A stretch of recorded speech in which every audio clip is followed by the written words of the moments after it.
So, who is the standard for my human flourishing? In almost all discussions regarding culture, employment, economics, or education, there are explicit or implied assertions men and women characterized as white in America that they are the standard. Relationships between ethnic groups within America has been a historically torturous experience. You know what I'm saying? Yet those horrible experiences, they've given way to progress at so many different levels. Yet when we look at the examination of progress, the standard for outcomes is generally based on white progress or white human flourishing, right? White human flourishing functions as the arbiter for success in our nation, and as long as a particular ethnic group has not achieved the same outcome as the white counterpart, racism is immediately deemed the cause. So, what is generally ignored is the substantive progress and celebration of human flourishing within a particular group, which is non white. So, Hughes said, Coleman Hughes, he said in 2019, I quote, a complete conversation about race and racial inequality must involve not just identifying what goes wrong, but also what goes right. For if we fail to learn from the triumphs of our own recent past, we are doomed not to repeat them. So I understand wanting to address problems in our society which are preventing all types of people from achieving his or her particular dream. What we should also work at promoting are the successes of so many individual people, people whose experiences are not representative of our current zeitgeist. So education is a very important aspect of the human experience, particularly for those who are of African descendants of slaves or ADOS, whose ancestors were forbidden the opportunity to read and to write. So even in the midst of educational prohibition, these men and women fought for opportunities to learn. During Reconstruction, for instance, the number of Black persons deemed illiterate, that means you can't read, was effectively 80%. And within 50 years, that percentage was 23%. Now that's progress. So, what about the progress at higher level institutions? So, the US Census Bureau does the current population survey. So, 2008, the annual social economic supplement reported a 10-year period. So, we're looking at data from 2008 through 2018. So, this data is not like a longitudinal study, which followed a particular set of individuals over time. Rather, the numbers are self-reported by individuals who are willing to offer information related to degree attainment. So the U.S. Census Bureau, they looked at educational attainment beginning with your high school diploma all the way through a terminal degree like a doctorate, right? PhD. So in 2008, all right, jumping back 13 years, all right, the number of 18 and over who reported completion of high school continued to rise over a 5-year period. So from 2008 to 2013, there was a significant increase of Black individuals who reported getting a high school diploma. But what about higher level degrees? You know, college level, bachelor's, master's, doctorate degrees. So looking again at our baseline, 2008, and looking at the same age demographic of 18 and over, the number of self-reported bachelor degrees were 3,318. Master's degrees, 7, doctorates, 4. Now remember, this is self-reported. All right. 5 years later, the number of self-reported bachelor's degrees, master's, and doctorates were 3,857, 1,589, 201, respectively. College degrees.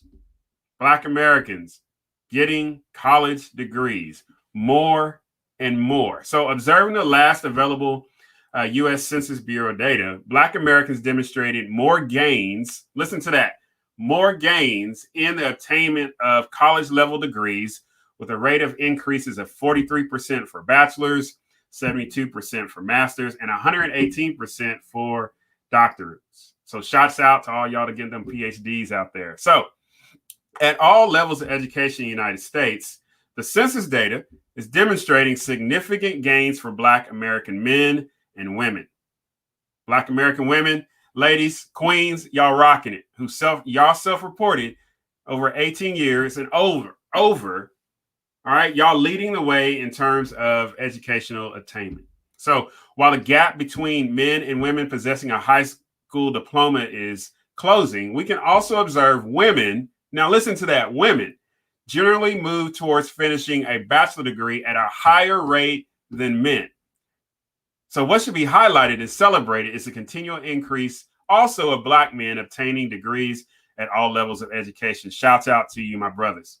So let's talk about perception, because perception is an important consideration of the human experience. How an individual perceives him or herself can influence thoughts, beliefs, and actions. So as individuals coalesce around a particular set of beliefs, attitudes, or other common affinities, right? Perception of another group is a reality. All right. Societal perceptions and individual perceptions play a significant part in human flourishing. So, how our society perceives the progress of individual Black men and women in education can have an impact on the types of approaches regarding assistance. So, Thomas Sowell, man, if you don't know who Thomas Sowell is, check him out. All right. So, he commented in a New York Times article, a Black professor says, and he says this: the number of Black students that achieve better than average on standardized tests and those in colleges have been extraordinary.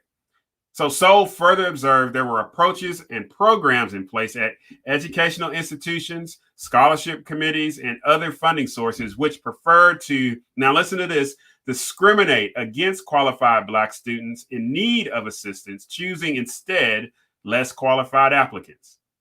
So Thomas Sowell, he identified the potential reasons for such approaches, including satisfaction of personal desires on parts of institutions and committees, addressing guilt, or satisfying protesting voices from particular Black advocates. So 50 years later, as long as society continues to perceive Black Americans as in the struggle bus, as victims to achieve academic standards, that's the norm, then there's going to be unhelpful approaches which will continue on. Qualified people will be passed over. Non-qualified people will get the experiences, but that can lead to failure because they're not prepared. So changes in social perception necessitates communicating progress over time concerning individuals or groups of people within a particular human experience. It only makes sense, as long as our society is educated, to only hear stats and stories which highlight those who have not succeeded as the norm. Those who consider themselves American Blacks will be viewed as intellectually lacking and academically challenged. Men and women perceived of being in need of policies and do-good actions, which can actually produce less than helpful solutions in the long term. So the 60s were a critical moment of asserting self-perception among American Blacks. The rallying call of Dr. King, Malcolm X, Stokely Carmichael, and others to declare, "I am a man." This statement and many more were significant in the announcement of human dignity and agency. American Blacks are highly educated in a formal setting. We're gaining education in a formal setting. That implies the development of logic skills, exposure to different ideas and philosophies, exposure to new relationships to leverage social influence. Hey, males, you are Black, all right, in America, you're an educated individual. You have the intellectual capacity to achieve whatever educational goals that you desire. There's challenges, especially the media-driven narrative that people that look like me, right, that our normal state is prison environment, mental impotence, or diminished intelligence. We know that's not the case. So, conclusion, the great Wilma Rudolph, Olympian, stated, and I quote, "Never underestimate the power of dreams." Never underestimate it. All right? Never underestimate it.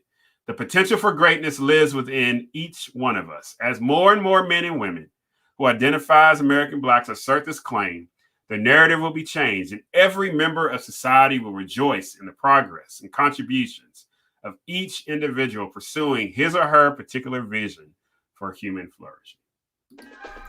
Hey, if you found something of value, subscribe to the YouTube channel. Find us on Facebook at Dr. Philip Fletcher. Find us on Twitter at Philip Fletcher. And as always, visit us on the website philipfletcher.org.